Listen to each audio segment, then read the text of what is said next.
Estás escuchando un nuevo capítulo de Tras Hegel, donde Maki y Néstor te acompañarán a leer e interpretar la fenomenología del espíritu, una de las obras más ambiciosas de la filosofía. Y es que entre no saber nada y saberlo todo, ellos saben algo.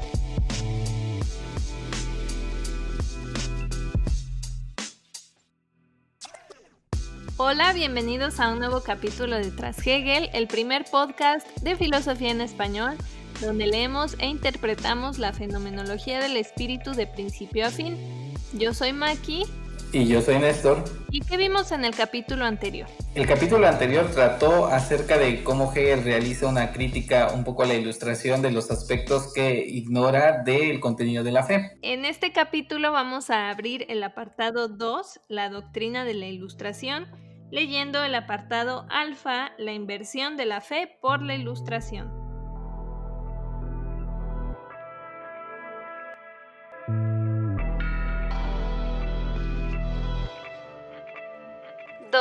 La doctrina de la ilustración. Alfa, la inversión de la fe por la ilustración. Por eso dice de la fe que su esencia absoluta es un trozo de piedra o un pedazo de madera que tiene ojos y no ve, o también una masa de pan que habiendo brotado de la tierra y habiendo sido elaborado por el hombre es restituido a aquella, o que cualquiera que sea el modo como la fe antropomorfice la esencia, se la hace objetiva y representable. O sea que Hegel está criticando la vieja confiable de decir, esas no son mis categorías. La pura intelección está criticando a la fe desde sus categorías y por eso tan bonito que dice al final. Lo que está criticando parecería ser la cuestión de lo meramente sensible, pero la fe no se queda solamente con lo meramente sensible. Sobre todo aquí que me parece que hasta puede estar haciendo una alusión a la comunión. Dice, bueno, pues solamente es una oblea lo que está allí. No solamente es lo material, no solamente es esa certeza sensible, sino hay un significado más profundo que solamente se puede ver con ojos de fe. Alguna vez vi un meme donde sale Jesús con sus discípulos y dice algo así como que, ay, esa gente que adora a la cruz o que traen la cruz colgada al cuello, como que no entendieron el punto de la historia, ¿no? Porque como los católicos van a adorar la cruz o van a tener como símbolo la cruz, si es ahí donde murió su ídolo, ¿no? Claro. Es como dice aquí Hegel, ¿no? Que adoran un pedazo de madera cuando ignoran que para los católicos tiene un significado más allá del simple hecho de que ahí murió.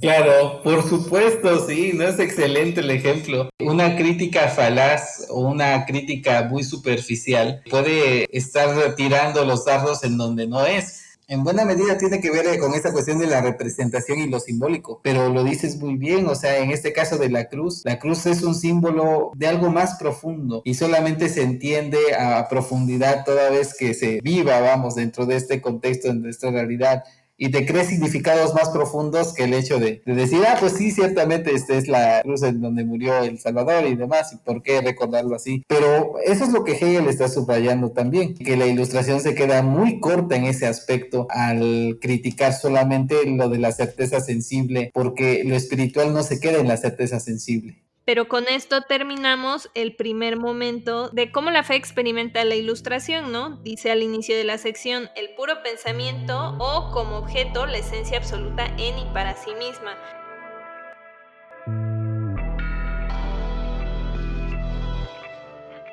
El segundo momento es la relación de la fe como conciencia que sabe con esta esencia. A la fe como conciencia pensante, pura, esta esencia le es inmediata, pero la conciencia pura es igualmente relación mediata de la certeza con la verdad, relación que constituye el fundamento de la fe. Este fundamento se convierte también para la ilustración en un saber contingente de acaecimientos contingentes. Me parece que ese es el tema, ¿no? El fundamento de la fe y cómo hay procesos de mediación y procesos que son inmediatos. ¿Por qué? Porque dice aquí al principio del párrafo que leíste. A la fe como conciencia pensante pura, esta esencia le es inmediata, pero la conciencia pura es igualmente relación mediata de la certeza con la verdad, relación que constituye el fundamento de la fe. Me parece que mientras la intelección es más mediatizada, O sea, su relación siempre es mediatizada, tiene que irlo pensando, tiene que irlo digiriendo. Para el caso de la fe, es inmediato el hecho de la narración misma, que es el fundamento de la fe, porque tiene que ver con los acontecimientos, con las historias que Moisés abrió el Mar Rojo y pasaron por ahí los judíos, o el hecho de pensar que la Virgen María concibió a Jesús a través del Espíritu Santo y demás. Todo eso para el creyente hace sentido, y para el no creyente pues es algo que no es verdadero, precisamente por esta cuestión de las mediaciones. A mí me da la impresión de que son como cosas al azar a las que uno les da significado, ¿no? Como si toda la fe estuviera basada en ese tipo de supersticiones. Además, la pura intelección imputa a la fe el que su certeza descansa sobre el azar de la conservación de estos testimonios, de una parte sobre la conservación de los documentos, de otra sobre la aptitud y la honradez de la transcripción de unos documentos a otros, y finalmente sobre la correcta aprehensión del sentido de palabras y letras muertas. El hecho de que la fe no sea dependiente de los documentos y eso tiene mucho sentido, porque cuánta gente no cree, por ejemplo, cuando muere alguien, que tenemos que rezar 9 días, que tenemos que hacer la parada de cruz, cuando la doctrina lo único que dice es que su misa de exequias y órale, vámonos, ¿no? Sí, porque sí hay una lucha entre lo que es la razón y la fe, y es tan tajante que la señala así. O sea, si tú vas a guiarte por testimonios de unos pocos, pues evidentemente de ahí sale toda la creencia, pero obviamente que la creencia va más allá de esos testimonios para el creyente. El último párrafo es genial, pero ahí denota esta contrariedad que a mí me llama mucho la atención. Dice: cuando la fe pretende recabar también de lo histórico aquel modo de fundamentación, o por lo menos de confirmación de su contenido de que habla la Ilustración, tomando esto en serio como fundamental, es que se deja seducir ya por la Ilustración, y sus esfuerzos por fundamentarse o afianzarse de este modo no son más que otros tantos testimonios de que se ha contagiado. El creyente dice, Jesús nació en tal época, Jesús murió y resucitó. Y punto. ¿Por qué? Porque lo dicen los 4 evangelistas. Ya, ahí ya no hay sombra de duda. Obviamente que el ateo, el agnóstico que dirá, ya había una amplia bibliografía histórica al respecto, ¿no? ¿Dónde están los testimonios? Si eso fue un acontecimiento tan grande, ¿por qué nadie lo menciona? Salvo los cristianos, salvo una pequeña noción, salvo a lo mejor Suetonio, la historia de los judíos de Josefo, apenas unas pequeñas menciones al cristianismo o a Cristo como figura histórica. Y entonces cuando empieza a investigar la religión, aquí es lo interesante porque Hegel dice, entonces se contagia del espíritu de la Ilustración. Ya no es propiamente fe, y como que de a poco le empieza a ceder el terreno a la Ilustración. ¿Por qué? Porque Hegel está concibiendo, al menos en este sentido, en esta situación, que la Ilustración es una cosa y la fe es otra, y entonces ya están totalmente contrapuestas. No hay como una posible síntesis entre una persona creyente y un ilustrado. Porque entonces quieres empezar a explicar documentalmente la fe, cuando la fe ya habíamos visto que no es algo que se pueda ni cuantificar ni cualificar. Sí, también recuerdo un ejemplo de una vez una religiosa que alguna vez estaba explicando lo del Mar Rojo, precisamente, que lo había yo mencionado, y les explicaba de una manera un poco racional a los alumnos, a sus alumnos de catecismo, que no es propiamente que Moisés haya abierto el Mar Rojo, sino que se tienen registros de que en ese momento hubo un tipo de sequía y entonces el mar disminuyó, el nivel del mar, y entonces las personas podían cruzar por ese río. Pero si eso es así, entonces como que pierde todo el sentido del poder de Dios, porque entonces ya es un hecho humano, vamos, es una explicación natural, no es una explicación sobrenatural. Y me parece que ese es el punto también de Hegel, de decir, bueno, si tú empiezas a tratar de darles explicaciones históricas y mundanas e inmanentes, pues cancelas toda la trascendencia. Y ya después de todo lo dicho, se cumple el segundo momento que decía Hegel, que era su relación como un saber y el fundamento de esa fe, ¿no? Que ya vemos que no es tan fácil como decir, sí, nada más lo que dice la Biblia. O sea, hay toda una interpretación, digamos.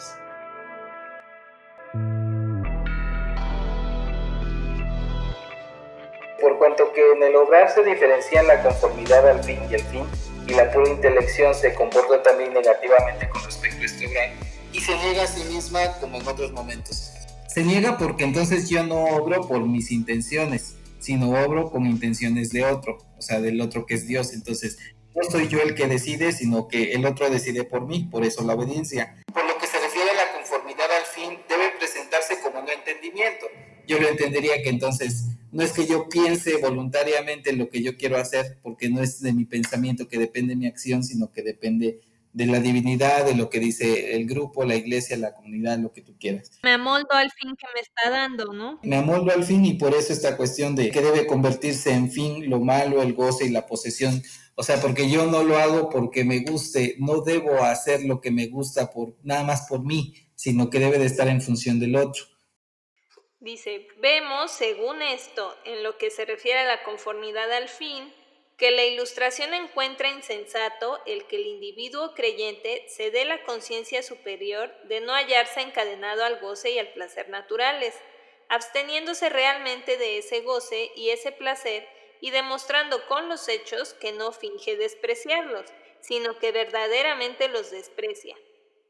La fe ve el fin en algo externo, y vaya, no solo externo, sino absolutamente otro. Y entonces, como que ver esos fines de forma inmediata le parece extraño y le parece hasta reprobable. ¿Cómo voy a considerar placentero comer una buena comida? Si mi fin es la vida eterna, y entonces eso es lo que la Ilustración no concibe, no solo que piensen así, sino que lo hagan. Y esa situación, el ejemplo es el comer y la comida, ¿no?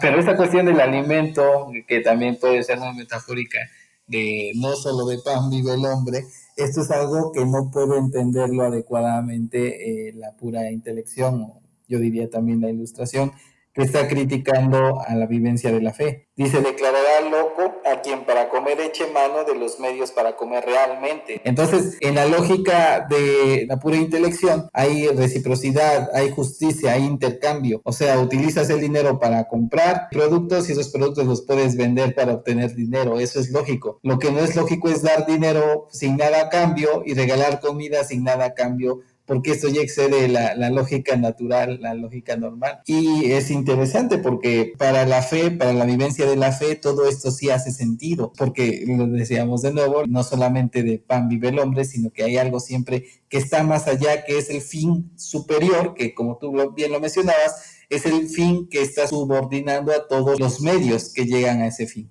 Y entonces en ese fin encuentra su recompensa, pero no es un fin comprobable o físico, ¿no? Entonces, pues para el espíritu ilustrado, pues es una manga de locos. Exactamente. Y así es como se relaciona en un tercer momento la Ilustración y la fe, como dice al inicio de la sección, la relación de dicha esencia en su obrar o su culto, ¿no? Porque no es nada más, yo sé que no estoy adorando un pedazo de madera. Y tampoco es decir que estadísticamente los judíos en Egipto representaban tal porcentaje de la población y por lo tanto tiene sentido que el faraón se sintiera amenazado, bla, bla, bla. Sino que también esa creencia se lleva a un obrar cotidiano. En este caso Hegel pone como ejemplo ciertas privaciones, pero no es nada más, me privo de comer rico o me privo del dinero para dárselo de a alguien más, sino cómo estas creencias se manifiestan en el obrar y no es nada más que creamos cosas, sino que nuestra conducta se basa en esas cosas en las que creemos. Pero bueno, tanto las pequeñas prácticas como las grandes prácticas son las que le hacen ruido bastante a la persona que no tiene los ojos de fe y que crean esa tensión y ese conflicto precisamente debido a que eso, ¿no? Que es lo que hemos estado enfatizando, que no solamente te quedas en una creencia teórica, sino que esa creencia se refleja en la vivencia del día a día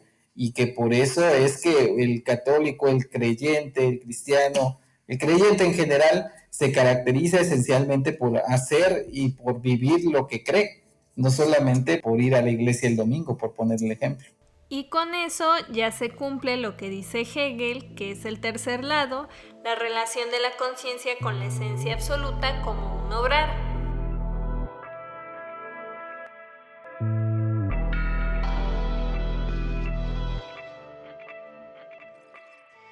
Vamos a dejarle hasta ahí por este capítulo. ¿Qué nos tiene que quedar claro? Nos debe quedar claro que en 3 momentos Hegel está criticando la propia crítica que la Ilustración le realiza a la fe y en cierta manera asume la perspectiva de la fe y señala su propio modo de obrar, de pensar y de vivir esta fe. Nos escuchamos dentro de 15 días donde leeremos el apartado beta, los principios positivos de la Ilustración. Recuerden que pueden encontrar todos nuestros capítulos pasados, presentes y futuros en nuestra web que es trashegel.com. Estamos en YouTube, Stitcher, Spotify, iTunes, donde sea que escuchen podcast, ahí estamos. Y también estamos en Facebook, Twitter e Instagram como @trashegel. Encuéntrennos, coméntenos y compártanos para poder llegar a más personas. Yo soy Maki. Y yo soy Néstor. Hasta entonces. Nos vemos.